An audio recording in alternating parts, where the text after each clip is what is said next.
যেটা বললো কালকে যে আপনার গভীর নিম্নচাপ ছিল, সেটা আজকে অতি গভীর নিম্নচাপে তৈরি হয়েছে সকালে।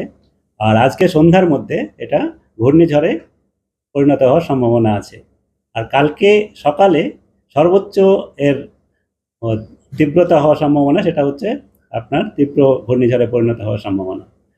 আর ক্রসিং পয়েন্ট যেটা হলো, যেটা আপনার ল্যান্ডফল যেটা সম্ভাবনা আছে, সেটা কালকে রাত্রে গভীর রাত্রে নাগাদ সম্ভাবনা হচ্ছে সম্পূর্ণ হওয়ার, ক্রস করার।